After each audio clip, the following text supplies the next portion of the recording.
Hello, my dear masters, and my dear friends, and my dear gods. ఈరోజు topic ఏంటంటే ఒక మేక ఆత్మకథ. ఒక మేక ఆత్మకథ. ఆ మేక చెప్తుంది స్టోరీ ఏంటంటే, నేను చాలా ఇరుకైన దారిలో నడుస్తూ వెళ్తున్నాను. నా చుట్టూ చేతుల్లో కర్రలు పట్టుకున్న మనుషులు రావడం చూసి నేను భయంతో వణికిపోతున్నాను. ఇది నాకెందుకు జరుగుతుందో నాకు అర్థం కావడం లేదు. నేను ఎప్పుడూ ఎవరికీ హాని చేయలేదు. అయినా ఇక్కడ నేను నా మరణం వైపు తోసివేయబడుతున్నాను. ఇది నా చివరి ప్రయాణమని తెలిసాక నా కళ్ళు కన్నీళ్లతో నిండిపోయాయి. ఎందుకంటే ఇది బాధ, వేదన, మరి నిశ్శబ్దంతో ముగిసే ప్రయాణం. నేను విశాలమైన ఆకాశం కింద స్వేచ్ఛగా జీవించేందుకు పుట్టాను. సూర్యుడి వెచ్చదనాన్ని అనుభవించేందుకు, తాజా పచ్చిగడ్డిని తినేందుకు, మరి నా కుటుంబాన్ని ప్రేమించేందుకు పుట్టాను. కానీ దానికి బదులుగా ఈ మనుషులు భయంతో నిండిన జీవితంలోకి నన్ను బలవంతంగా నెట్టారు.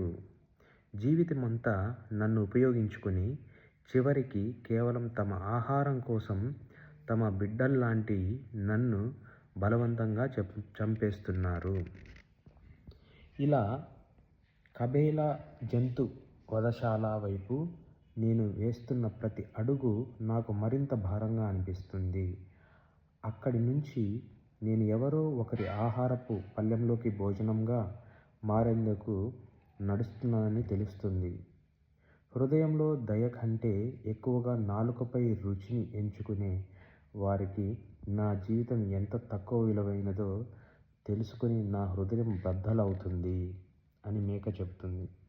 నా కళ్ళలోని భయాన్ని, నా హృదయంలోని బాధను మనుషులు చూడగలిగితే బాగుండేదని కోరుకుంటున్నాను.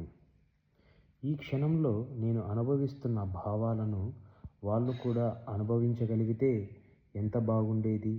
మీ జీవితంలాగే నా జీవితం కూడా విలువైనదే అని గుర్తిస్తే ఎంత బాగుంటుంది.